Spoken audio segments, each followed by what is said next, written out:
What is good, all you cool cats and kittens? It's your commissioner Tim back on your screen for the Week 10 Power Rankings.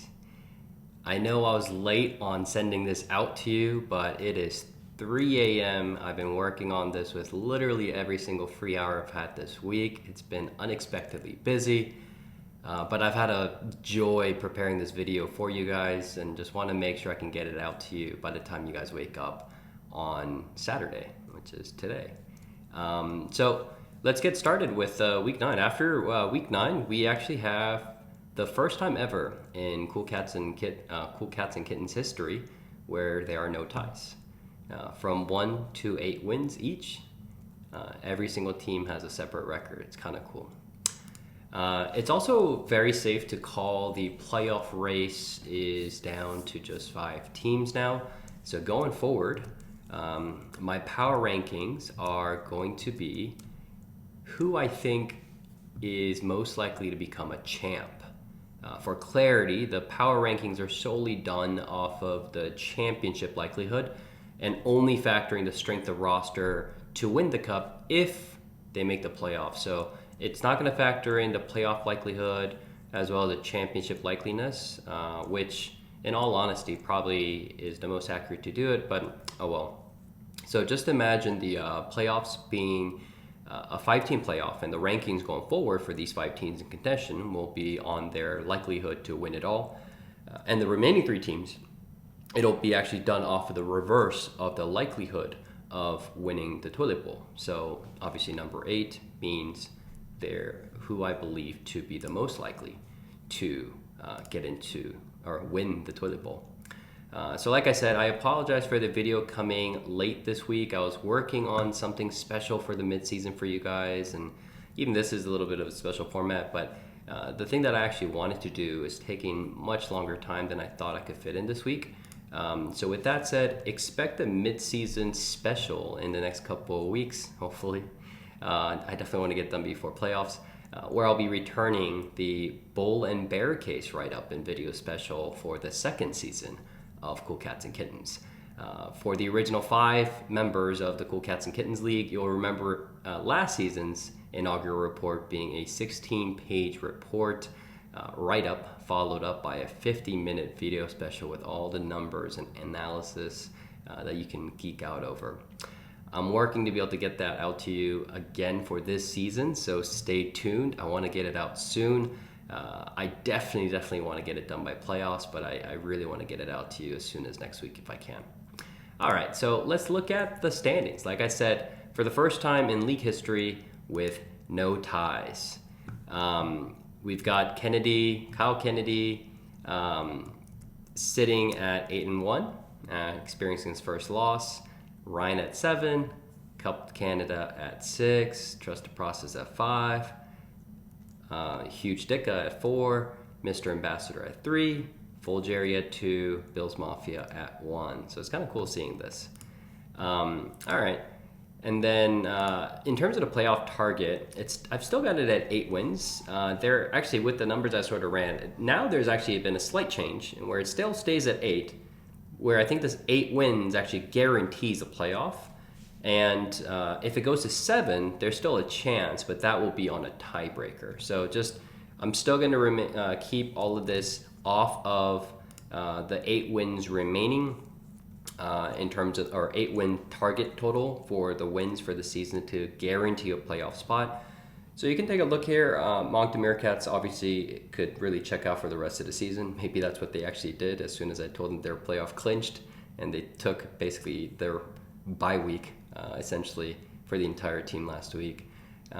But you've got, I think most important, you got to look at obviously the story of Huge Dicka now sitting at 4-5 with Trust the Process sitting at 5-4. The closest, just a game apart. And Trust the Process will now need to go 3-2 to wrap up the season, implying a full season sort of record. Obviously, that's going to be at 8. So we're looking at implied full season record as well of 8-6. So that sort of works out equally here. But for Huge Dicka, needing to go 4-1 for the remaining 5, which means that it's the equivalent of having an 11-3 season. So we'll see how that sort of works out. But just looking at the actual teams and how it breaks down, obviously we got 5 games remaining. That's it. And we've got the breakdown here in a much easier to view format that you can take a look at. That's going to sort of show us the story here. All right, so let's move over to the power rankings. Like I said, under this new format, and it's a special for week 10, I'm also introducing the teams for this week in a bit more dramatic fashion. Like I said in the early parts of the season, it's going to be likely based off of the playoff likelihood. But in the midseason, where we are now, when the playoff storylines are a little bit more secure and firmed, I want it to be based off of the contention probabilities, the ability to actually win it all. And the condition I gave earlier that I disclosed is, just imagine if this is a 5-team playoff race. I didn't factor in the likelihood to make playoffs or anything. But I'm also going to be introducing the teams, like I said, in a dramatic fashion. Maybe I'm doing it because I've got some new rankings that may shock you. So to do that, I'm going to do the individual teams of the bottom 3, and then the playoff contention teams of the top 5 individually. And after that, I'll rank those teams one by one for each category. All right, so I'll start off the team analysis in the reverse order of their current standings before I actually get into the rankings. Obviously, so at the bottom of the current standings, let's look at Bills Mafia. So obviously we're starting here because he's sitting at the bottom of the standings at 1-8. But if you really look at the numbers, and actually I was just looking at the numbers in preparing for this week and the midseason special report, I found a really interesting trend that I think it's actually really close to a toss-up if Brandon wins the Toilet Bowl or not, meaning taking the best odds at the playoffs. So Brandon's roster strength today is much different than the roster strength that he started out the season with. Mainly, it's the elevation to Kenneth Walker become a workhorse back for Seattle since week 6, as well as factoring in for his trade of Jalen Hurts in week 7. The entire roster strength is incredibly important factoring for the Toilet Bowl odds, because the entire Toilet Bowl, the 4 teams who don't make it in the playoffs, that entire rounds, those 2 rounds, will be done on best ball format like we voted on in this summer during the retreat. So from weeks 1 through 5, meaning the era before Kenneth Walker, Bills Mafia was the lowest max points for at 120.08. Between week 6 and 7, which is the after Kenneth Walker but before he acquired Jalen Hurts, Bills Mafia average increased 7 points to 127.28. And then since 8, with Jalen Hurts being added into that mix, his average points, max point for, jumped up another 7 points. It's kind of make my skin crawl with how accurate it's been, 7.7 points. And now he's averaging 134.58. And that figure, ladies and gentlemen, puts him ahead of both Full Jerry and Mr. Ambassador now for that exact same last 3-week schedule. And I still feel like this team has multiple upsides to potentially factor in, which will reduce his chances at winning the Toilet Bowl and take the best lottery odds home. Mainly 2 players, one being TJ Hawkinson on the Vikings offense. It was interesting to see how much he was featured in just a few days, actually not even a few, maybe a handful of days, a couple of days being on that new team. TJ will also be facing an extremely soft defense against the defenses against tight ends in the Colts and Giants in week 15 and week 16. So the second player to note is J.K. Dobbins. He's obviously in IR now after re-aggravating his injury, but he will be returning from his second IR stint this season in about 2 to 3 more weeks. For the Ravens offense that's shown Kenyon Drake performing as an RB1 as their featured back, with both J.K. Dobbins as well as Gus Edwards being out during this time. And that's not factoring in the continued growth of players like Garrett Wilson, who we've seen, obviously, rookie wide receivers, rookie running backs always tend to perform better as the season progresses. But Garrett Wilson himself is facing soft defense coverage in week 15 and week 16 as well, as he's going to be going against the Lions as well as the Jaguars. And the random wild card is going to be how much James Williamson is going to be able to sort of break out, who will be back by them and potentially could be a factor. So all in all, I was pretty surprised when I saw this too. I'm not sure if Brandon can trade these important future pieces away just to increase his chances at winning the toilet bowl this season, just because of how important these players are for him and his future that he's building for. All right. So let's move over now into, I think I got the order wrong here, but we'll talk about Mr. Ambassador. It should be a full Jerry here. I think I got the order wrong.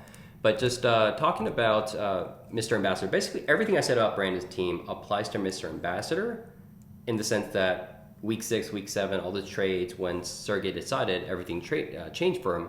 But the impact it's had, obviously, since Max Point 4, it's been the reverse of Brandon. So Sergey's team is also different today than the promising playoff hopeful team that he started out with.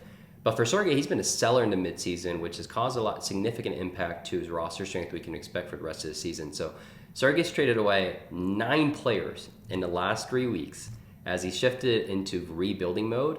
All 9 who were his starters and are likely going to be starters, at worst one of the flex positions or bench that sometimes gets plugged in as starters depending on where they went to.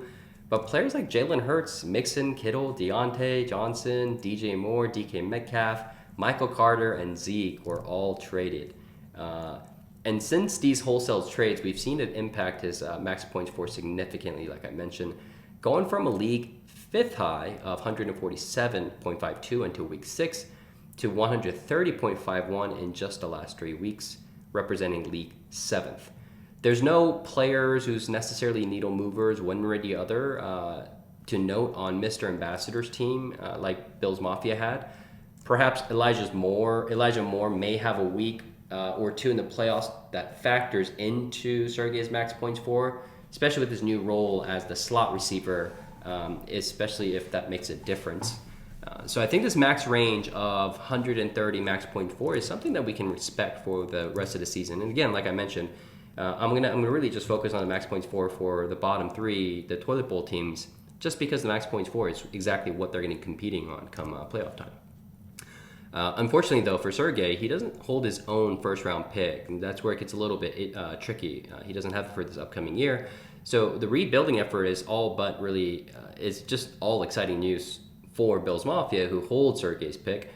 But Sergey does have Travis's first pick for this year, so if Travis is to miss the playoffs, and depending how the playoffs and toilet bowl plays out, there may be a scenario where Sergey and Travis could be facing each other to decide the critical odds for a lottery, and they're going to be an interesting situation of what they need to do. So regardless of the unideal situation Sergey finds himself in, rebuilding without the benefit of having his own first, I think the decision to rebuild is certainly the correct one, ultimately long-term for him. And he was actually able to get a decent haul, future first, as a result of his moves, along with many other firsts. I was surprised to see the price for Jalen Hurts, but and more importantly, beyond the price, that Brandon was willing to give up so many of his firsts, obviously beyond 2023. But I think that was a great get for Sergey and a great move overall, deciding to rebuild.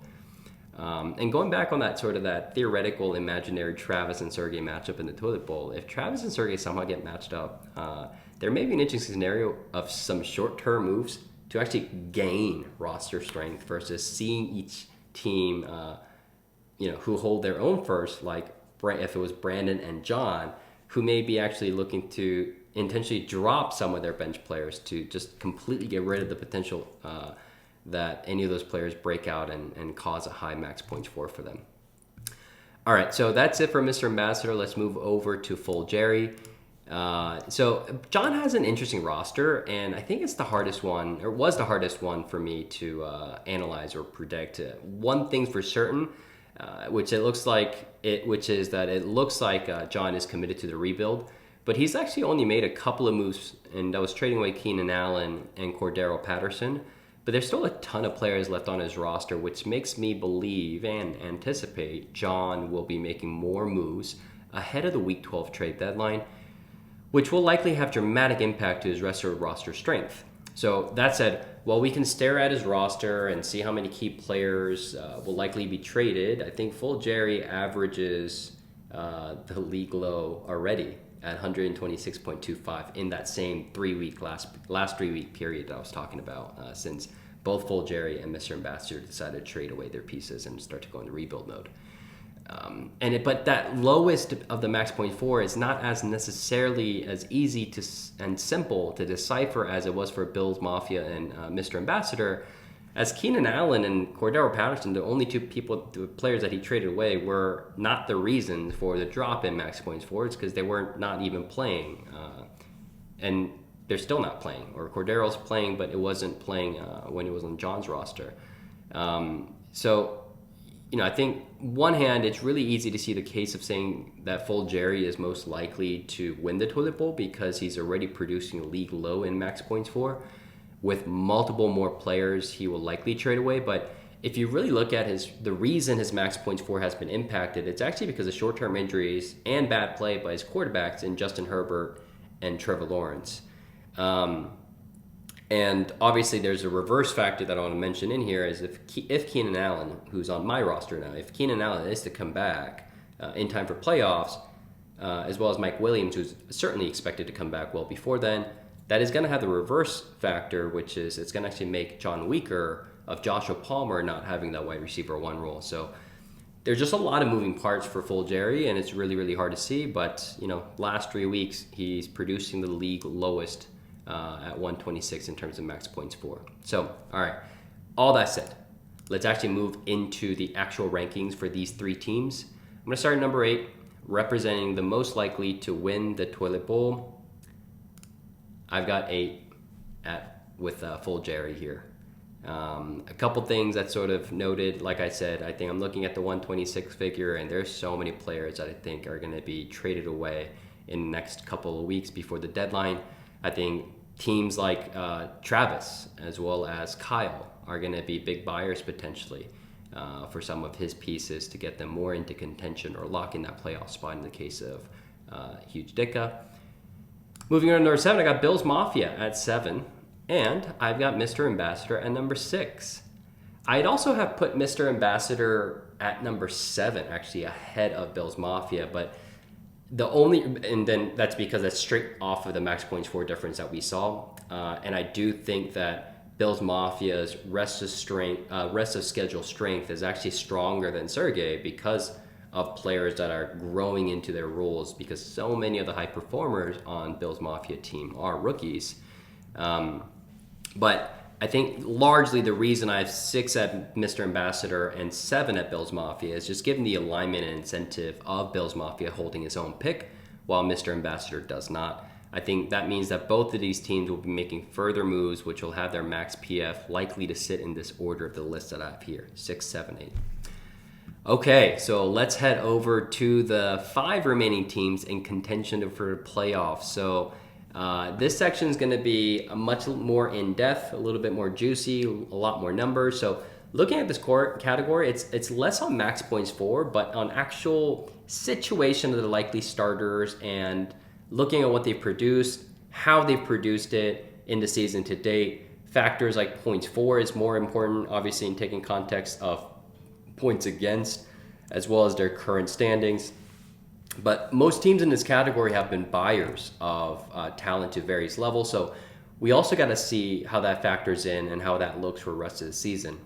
Playoff schedules for key players on the rosters have also been factored in significantly to the likely starters that I have here. So the same thing here. We will start off the individual team analysis in the reverse order of today's standings, and I'll announce our rankings after that.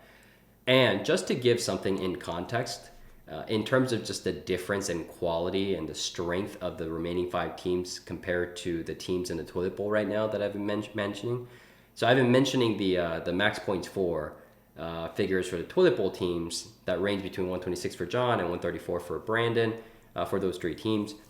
The average max points 4 of these remaining 5 teams is actually at 175.36. So a massive, massive tier.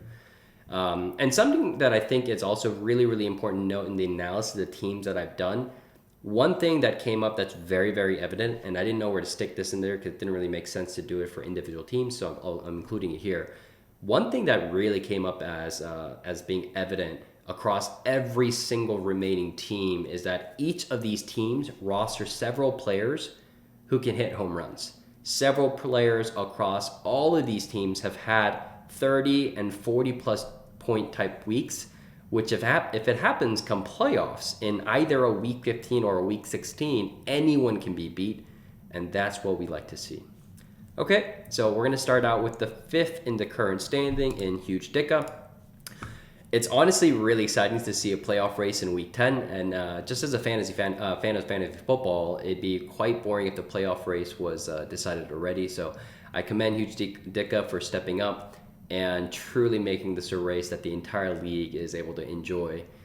Travis has been a big buyer since Week 6, being the primary trade partner with Sergey, along with having made a trade with Eve to send over some late round picks. And those moves have really vaulted him straight into playoff caliber tier roster strength. And we'll dive into these things in a little bit. But I know I mentioned max points 4 isn't necessarily going to be factored in. But just for a Huge Dicka, I think it will just give you it's a great metric to show the impact of these trades in the last 3 weeks. So for the first 6 weeks, Travis averaged 134.24 max points 4, good enough for 7th in the league. That's basically where Brandon is at today, just to give you that context. But in the last 3 weeks, since Travis became a buyer, he's catapulted up to 180.60. That, in the last 3 week time frame, that's good enough for 2nd in the league, only behind Cup to Canada.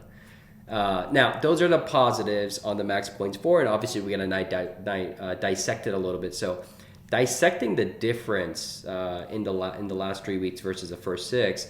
So week 7, it's Mecole Hardman, Joe Burrow combining for 65.24 points. Week 8, it was Rondale Moore and Tony Pollard combining for 53.10.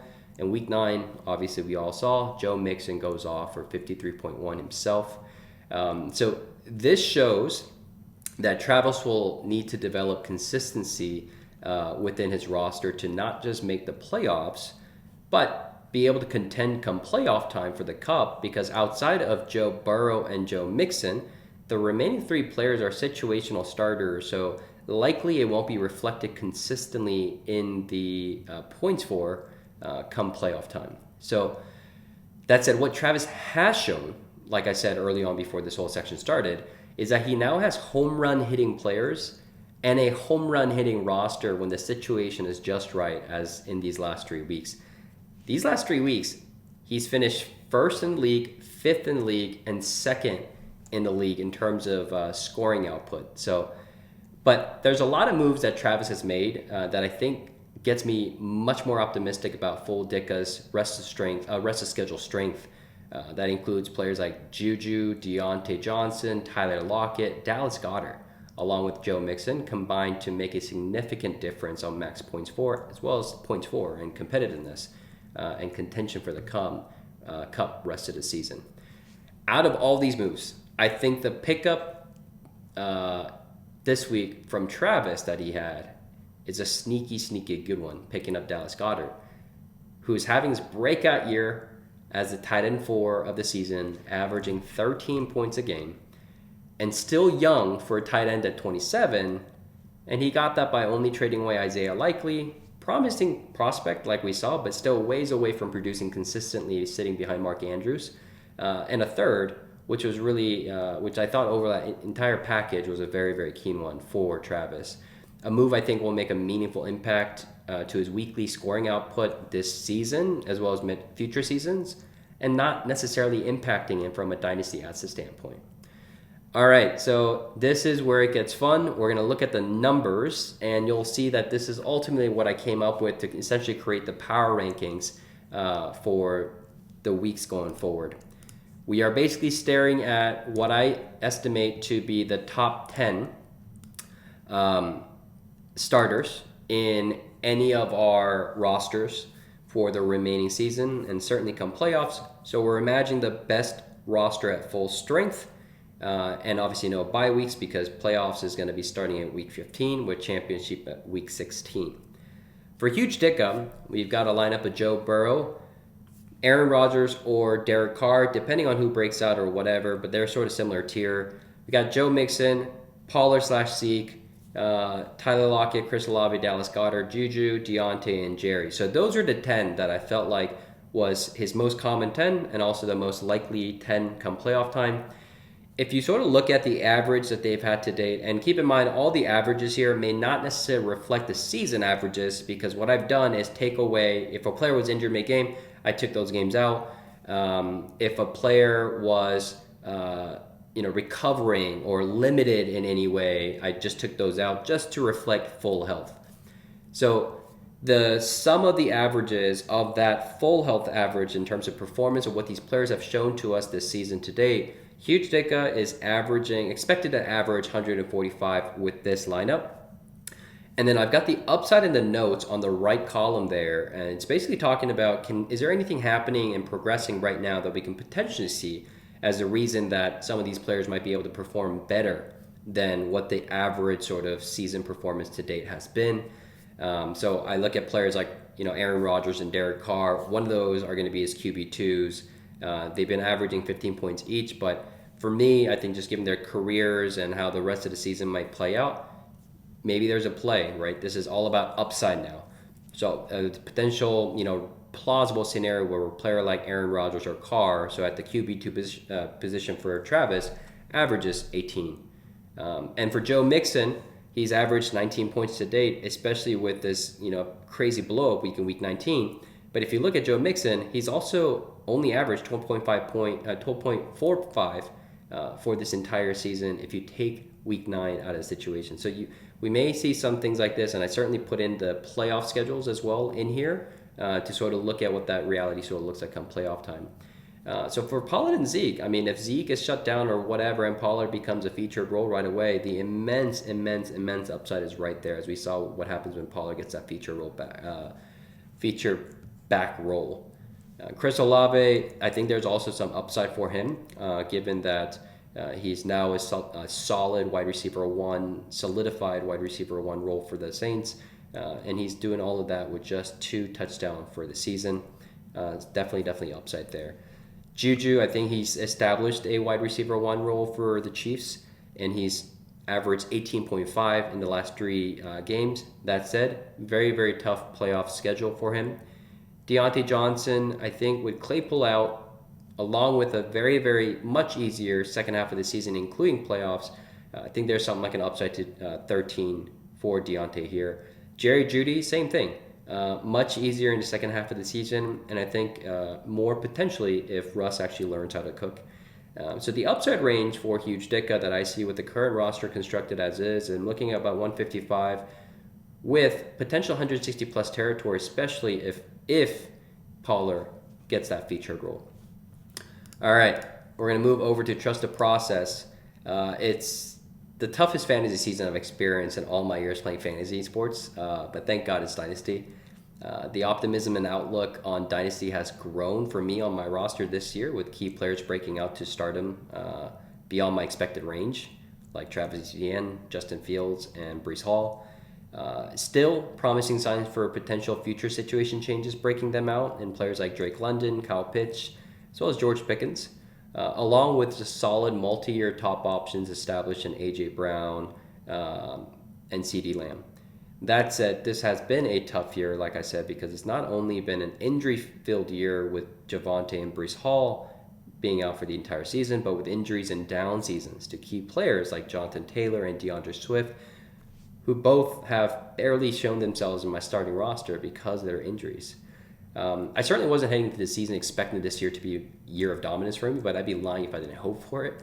It's only thanks to a strong start to the season with some lucky breaks that I got to find myself in the driver's seat, at least to take one of the playoff seats, which is also massively in contention with Huge Dicka coming for it. One of the things that I found interesting regarding my standings today, I've had significantly worse luck in facing my opponents, as I have the highest points against in the league at 1,240 points. The top 3 in our league in terms of standings, Moncton Meerkats, Brady Stir Dynasty, and Cup to Canada, are all sitting bottom 3 in that same metric on points against. So maybe that could have gotten me a win or two had I had better luck there, but I guess I look at that as karma evening out by having Bills Mafia give me the win in week 4, sitting a player out. So I guess it's all even for karma's sakes.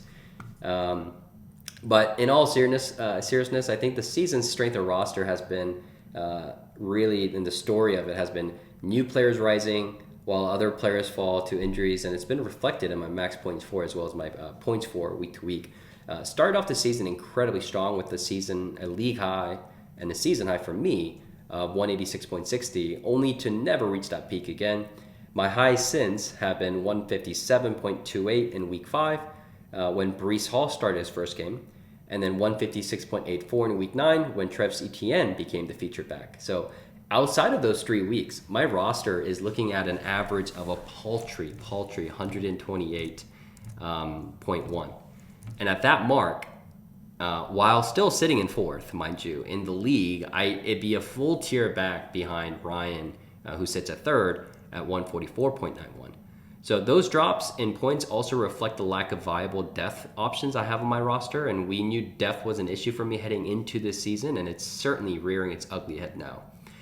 I haven't been able to, or I haven't been nearly as active this season in trade market as I was last year, but the moves I did make in bringing in George Kittle and Keenan Allen were moves that I made hoping they both factor in once playoffs start and have it at least one layer of depth that I haven't had before these trades as the result of all these injuries that I've had this season. Anyways, so if you look at the back half of the back half of the year and come playoffs, factoring the returns from injury, if you squint enough at it, this has a roster, I think, that can potentially take the championship home, but it requires a healthy Jonathan Taylor and DeAndre Swift being utilized fully, and I cannot have any more significant injuries. Outside of the large question on how Jonathan Taylor and DeAndre Swift do for me in the rest of the season come playoffs, my QB set has been incredibly consistently top tier in the league at 45.92 a week without a single week below 40. And Josh Allen, thankfully, not out for the season, but at least hopefully resting a game or two. I'm lucky to be able to have Justin Fields blossoming just in time. So we'll see if he can keep it up. And for this chart, I'll utilize JT and DeAndre Swift as my RB1 and RB2 for the sake of this chart. And after an awesome season opener by JT, finishing at RB2 with 25.50 points, he's had to deal with the worst O-line in the Colts and the entire struggling the Colts offense and organization on top of his injuries. So he's only averaging 12 points a week so far in the games that he didn't get injured, but there will be a massive movement one direction or the other from this 12-point mark, because the Colts can decide to shut down Taylor sometime in the next few games as they try to tank to get their quarterback of the future, or they can ride him out again as the only offense weapon they can utilize and get him up to maybe 18 points or so, which is still a tick below the 20 a week that he averaged last season. But DeAndre Swift is in a different situation. In the 2 games he played and remained healthy in the entire game, Swift looked like the RB1 because he was averaging 20.35 in his first 2 weeks. Since then, he's been out or limited due to injury. And it looks like Dan Campbell is saying that he's going to work him in more this week. So I hope Swift stays healthy rest of the season, as he's got a tasty playoff schedule against the Jets and the Panthers. Net, he's averaging 13 points a game right now, 13 points per week, but certainly could be a breakout candidate for much more if he's able to remain healthy rest of the season. The wide receiver set has been near the top league in the league for me, as well as every week starters in Justin Jefferson, A.J. Brown, and C.D. Lamb.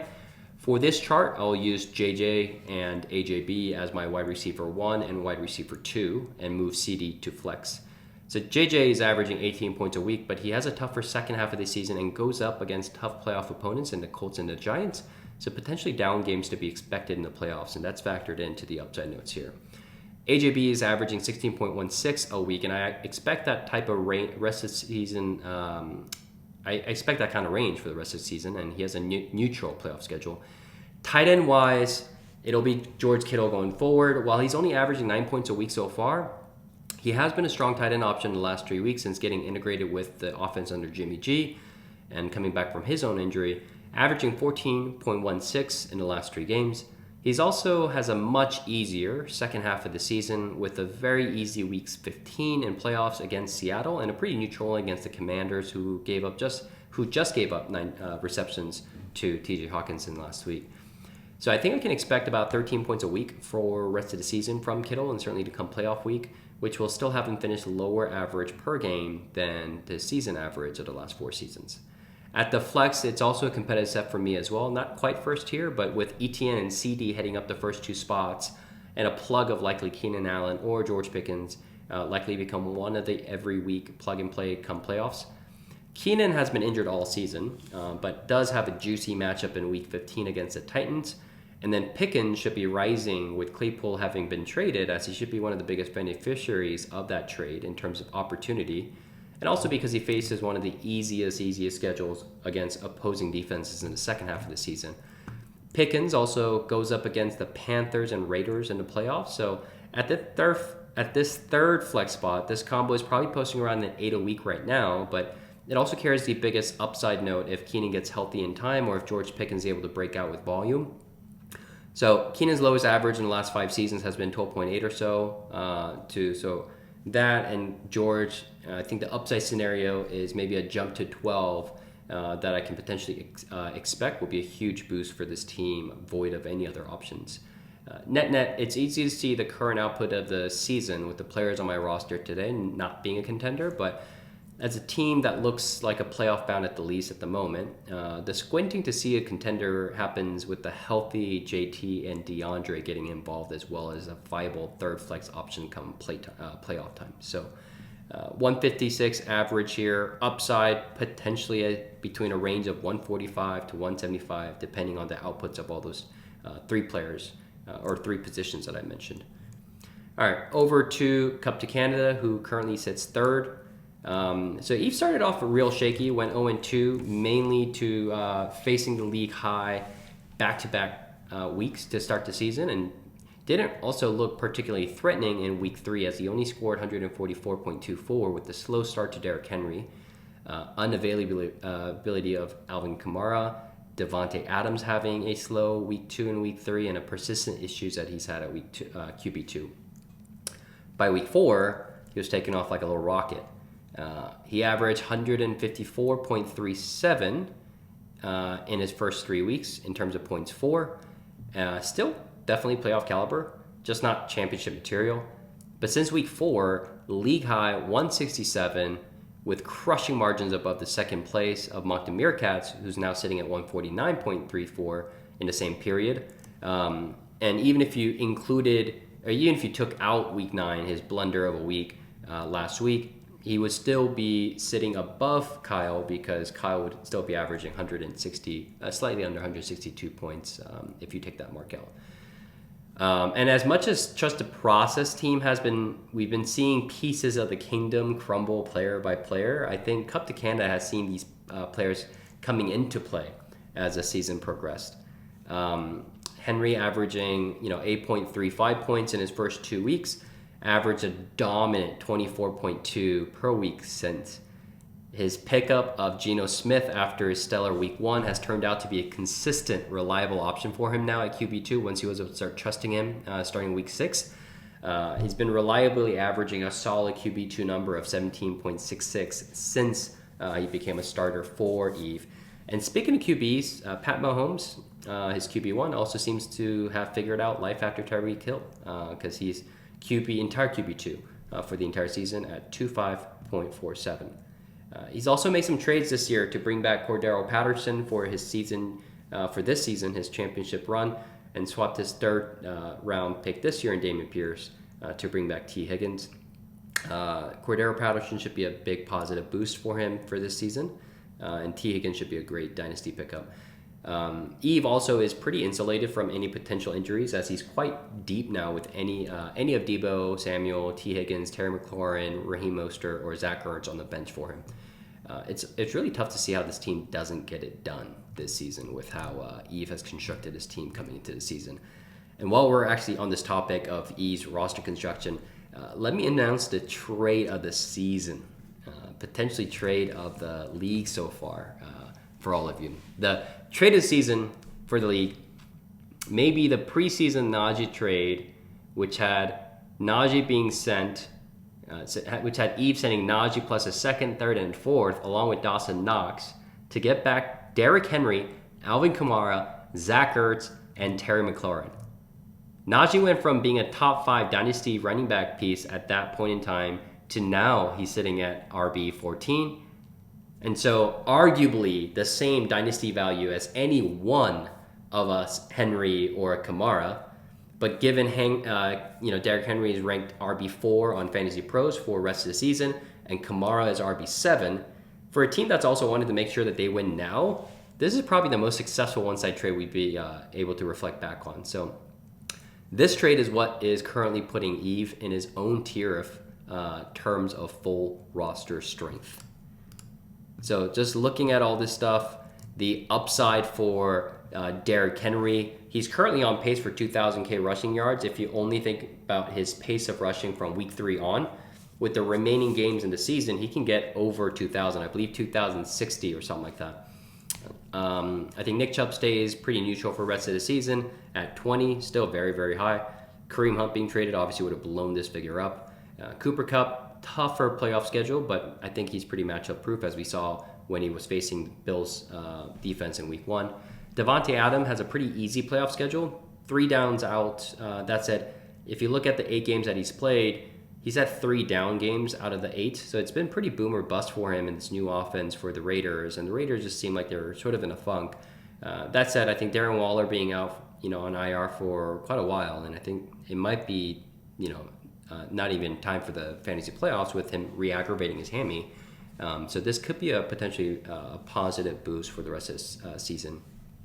Travis Kelce, he definitely does have a much tougher second half of the season, but the biggest position advantage that exists anywhere in fantasy has got to be the tight end, and it's got to be Travis Kelce. He alone holds a 5-point advantage over the second position leader, which is Mark Andrews, who's right now sitting at about 12 and change. So that means that any matchup that he has, he's going to be at least 5 points up on the tight end position, which is pretty competitive when you're talking about going into the playoff situation. Got Alvin Kamara. He's after a slow first 2 games, you're looking at an average of 19 that he's had since then. Upside definitely for the rest of the season. And Leonard Fournette has been tapering up a lot since the last 3 games. Still will probably find about 12 there. And Cordy Patterson, he's been inconsistent, sort of up and down. So over the 6 games he's played, 3 have been over 17 and 3 have been under 10. So as you see, the average is 181. That's astounding. But the upside in the notes here is the 190 piece. And by the way, you might be looking at these numbers and be like, wow, why are these averages so much more higher than where our season average has been? Well, it's largely due to the fact of either injuries, but also bye weeks. Since week 4, none of our teams have ever really been on a full schedule or full strength on any given single week. So come playoffs, none of that will matter. So you'll start to see what that average reflects, which is that full strength, full roster, no bye type of an output. So it's going to be higher than the season averages that we see. All right, let's move over to the 7-2 team, our inaugural champion and Brady Star Dynasty. So Ryan is comfortably in the playoffs now as he's now 2 games ahead of the 4th seed with just 5 games left to play. He sits second by himself at 72 for the season. His record is also performing above expected wins for the season, though, as the benefit of having the lowest points against in the league to date. But looking through everything, I also feel like it's a position set away from being a contender each and every season going forward for several more years. So take QBs out. Obviously, we're talking about QBs. Take QBs out from his running backs on down. We're looking at one of the most loaded, deepest skilled position rosters set up awesomely for Dynasty as well as in our league by a wide margins. So what I mean, I'm breaking it out. Those 3 things. Number 1, ability to contend now. But 2, also for future years Dynasty value. And 3, on top of having depth on the roster. So many managers have 1 or 2 of these things, but not 3 at those positions at the level that he has this season. The noticeable shortcomings have been at the QB position between Tom Brady and Tua. They're averaging a combined 34.8 for the season.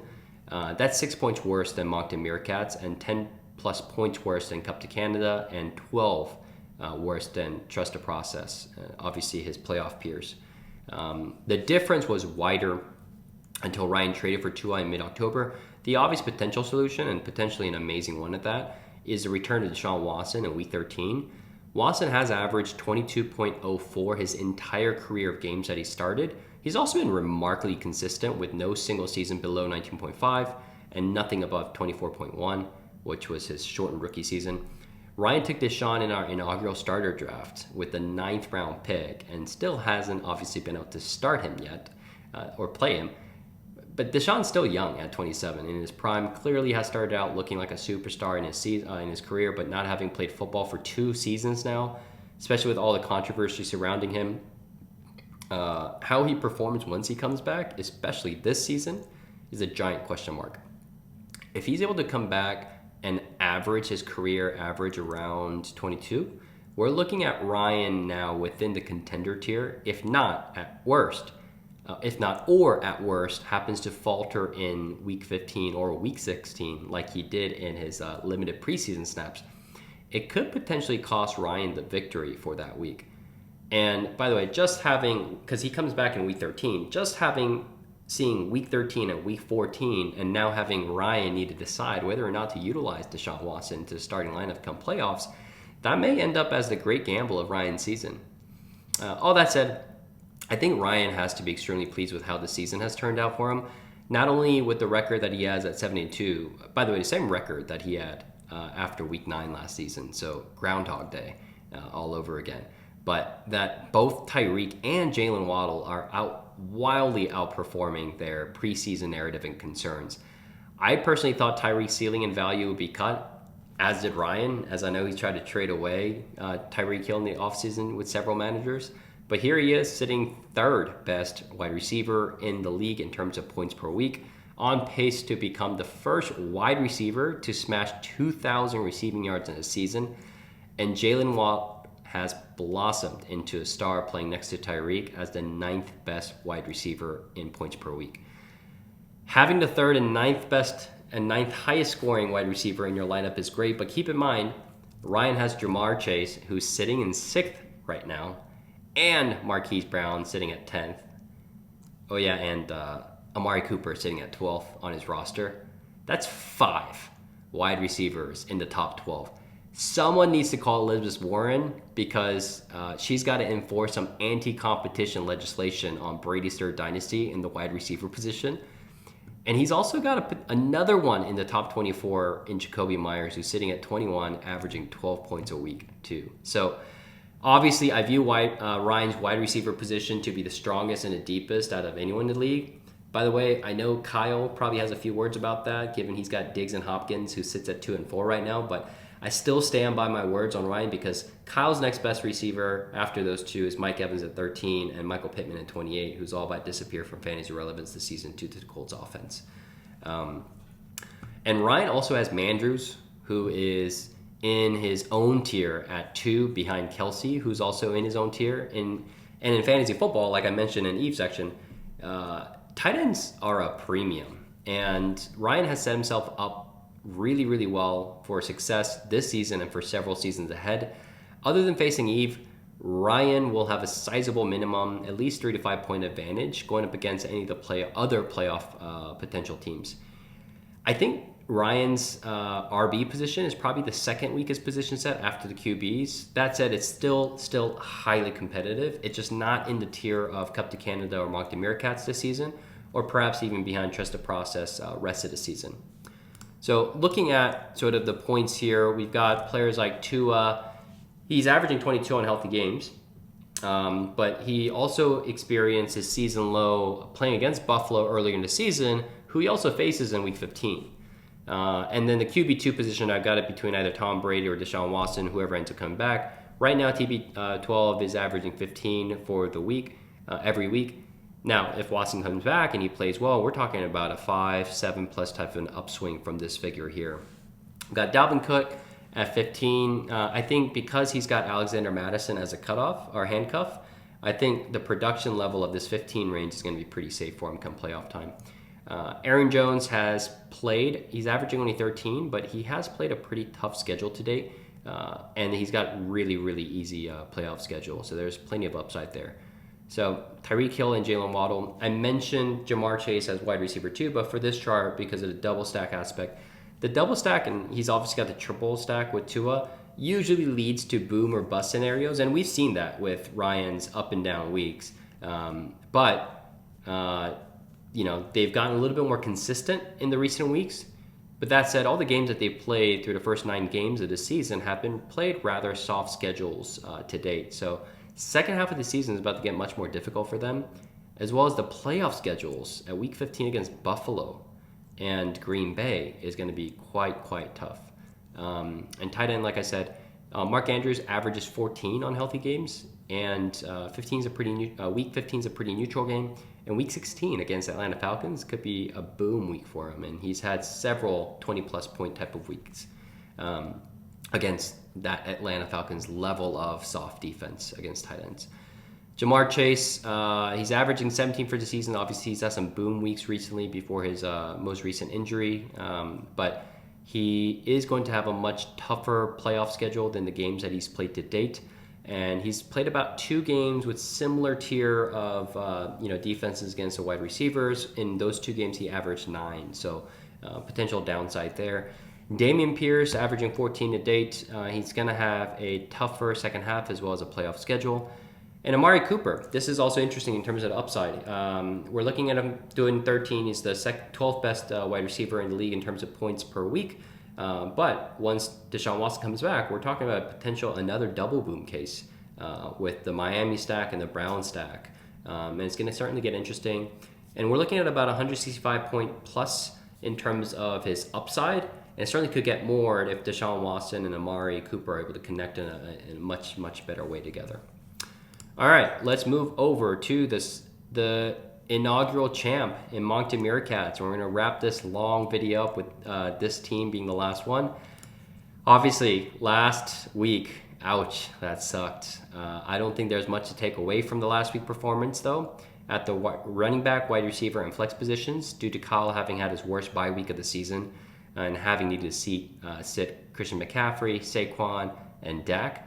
But I do want to talk about the QB and tight end positions rest of the season, as I think that will be key narrative for Moncton Meerkats' run at the title this year. So if you remember, coming into the season, Moncton Meerkats was always viewed as one of the contenders with no weaknesses, and he proved all of us right by starting out going 8-0.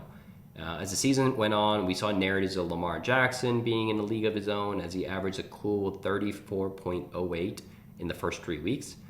We also saw the issues at QB2 popping up due to Dak's extended absence due to injury. But with now us heading into Week 10, the QB2 issues addressed, but Darren Waller is headed into IR with no guarantees he returns in time for Week 15 and Week 16, although he is eligible to start coming back at Week 14. And as we're seeing with Keenan Allen in a similar case, players can miss an entire half of the season with a bad hamstring injury. And that's probably something we can expect from Waller given the re-aggravation which placed him in the IR this time. So, however, that's the good news because all of his other players have stayed healthy and outperformed their preseason expectations. So, as a fan of football, it's been a joy to have a healthy Saquon back in the game and playing consistently. Christian McCaffrey going to the Niners may take him to a whole another level, which is really scary to think about, as evidenced in Week 8, where he went off for 36.26 points. And while Eckler also hasn't been that efficient on the ground this season, he's still playing as the fantasy number 1 running back at 21.1 points per week. So between these 3 and Josh Jacobs, who's been playing out of his mind this season, Kyle has 4 running backs in the top 6. And I'm not going to mention another same Elizabeth Warren joke here, but what domination Kyle is showing at the running back position for this season. There's even more potential for upside if Jaylen Warren is indeed given that workhorse role that should the Steelers shut down Najee Harris for the rest of the season, as some news has been hinting at it. I do think there's a couple key needle movers for Moncton Meerkats, as I sort of hinted at earlier. The biggest one is Lamar Jackson's rest of the season, how he performs. If you remove his first 3 weeks where he went off, he's only averaging 15.66, and he's only eclipsed the 20-point mark once. He does have an easier second half of the season, and for the playoffs, faces a tough Browns in Week 15, and he played them in Week 7 where he scored 10.7 points, his season low, and a very, very easy cakewalk in Week 16 against the Falcons. So the tier of the defenses the Falcons are, those were the 2 games that he went off against Miami, New England for an average of 41. So Kyle's the team you do not want to face in Week 16. The second piece is on the depth. So with the disappointing play of Michael Pittman this season and the injury to Darren Waller, his viable flex play is down to Deontay Foreman and Courtland Sutton. If you squint at it long enough, I think you can make the case for their strength and how they're solid flex players, but both have also shown to be very unreliable at times. And going forward, Kyle will be at the bottom tier of tight end, needing to cycle through either Mike Gesicki, who's had 6 games under 5 points this season, and 3 of those being below 1.1, or Robert Tonyan, who's only scored in double figures once this season. And if Lamar plays like he did in Week 2 and Week 3, it'll be near impossible to beat Moncton Meerkats for any team in the league. But if he averages this season with an average of 21.8 for the playoffs, it'll be really tough for Moncton Meerkats to compete against the other playoff caliber teams in the league who will all start out at about 7 points ahead of the tight end matchup. It's going to be Travis Kelce, Mark Andrews, George Kittle, and Dallas Goedert. Unlike some of the teams in a playoff caliber section, I don't see anything in Moncton Meerkats roster other than the potential Jalen Warren feature rule that I feel like is expected to play worse or better than what we've already seen rest of the season. All the players on his roster have pretty much looked locked in their spots. All that said, other than the tight end issues, like all of it is certainly nitpicking at Kyle's roster. So let's look at this here. Like I said, all the schedules are there, all the playoff schedule, what I sort of think about, I already mentioned it. The average that he's looking at is a strong 172, but the upside could be 180 plus, and that's going to be how well Lamar plays come playoff time, as well as, who is the real Josh Jacobs. I think we still have plenty of weeks left in the season for us to get more comfortable around what kind of output Josh Jacobs is going to be giving us on a week-to-week basis. But, for a player like Josh Jacobs, for example, I'm unsure what's real. Without that 3-game stretch where he went off for 30 plus points, you're looking at him averaging 9 points a week, which is very, very pedestrian, and I don't think Kyle will be happy to plug in that type of a player into his flex. But I think it's also easy to look at the RB2 where I have CMC. I think, he's averaging 18 to date, even with the big week that he had.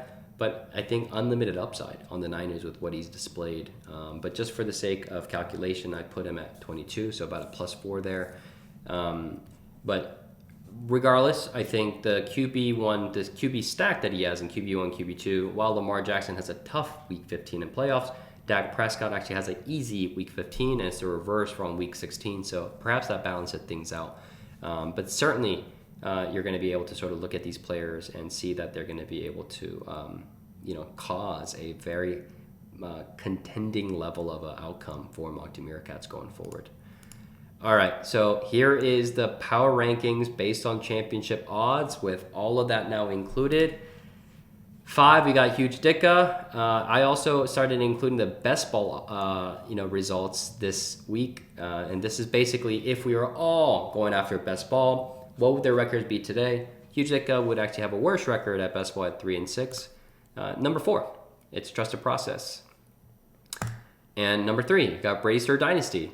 And the crazy note, Bracer Dynasty has the lowest points against, but he also would have the 8-1 best ball record, which is just incredible. Just how I think to date it's really shown that Bracer Dynasty is playing above expectations.